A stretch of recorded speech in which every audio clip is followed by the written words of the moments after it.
Good morning বন্ধুরা, লক্ষ্মী পুজোর অনেক অনেক শুভেচ্ছা ও শুভকামনা তোমাদেরকে। তো আজকের খুব ভোরবেলা উঠে পড়েছি, এবার বাজার টাজার করে নিয়ে এসে আর এখানে বসেছি। কোজাগরী লক্ষ্মী পুজো বাঙালিদের এক বিশেষ আনন্দ ও পবিত্র উৎসব। এই পূর্ণিমার রাতে মা লক্ষ্মী পৃথিবীতে নেমে আসেন।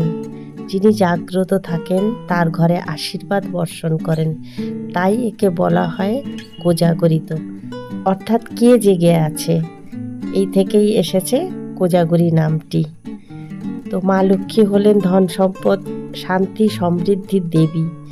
এই দিনে মানুষ তার ঘর পরিষ্কার করে আলপনা আঁকে, প্রদীপ জ্বালায় এবং মা লক্ষ্মীর আরাধনা করে, যেন তার আশীর্বাদে তার সংসারে সুখ শান্তি সম্পন্ন আসে।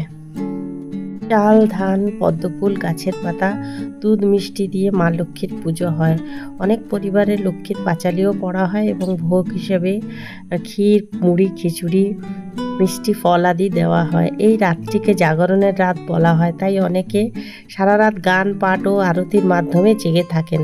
কোজাগরী পূর্ণিমার কেবল ধনসম্পদের নয়, এটি ভক্তির, পবিত্রতা ও মানসিক শান্তির উৎসব। মা লক্ষ্মী আমাদের শেখান পরিশ্রম ও সততার ভক্তি প্রকৃত সমৃদ্ধির পথ।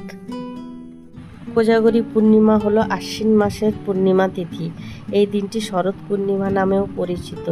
বিশ্বাস করা হয় এই রাতে দেবী লক্ষ্মী স্বয়ং পৃথিবীতে নেমে আসেন এবং যে ঘর পরিষ্কার পরিচ্ছন্ন, আলোকিত ও শান্ত, সেখানে তিনি আশীর্বাদ বর্ষণ করেন। তাই এই দিনটিকে ধন সম্পদ, শান্তি ও সুখের প্রতীক হিসেবে ধরা হয়।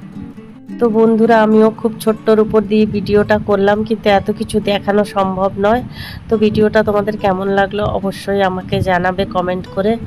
আর যদি তোমাদের মনে হয় আমি ইউটিউবে একটুও জায়গা করতে পারবো, তো অবশ্যই একটা সাবস্ক্রাইব করে দিও।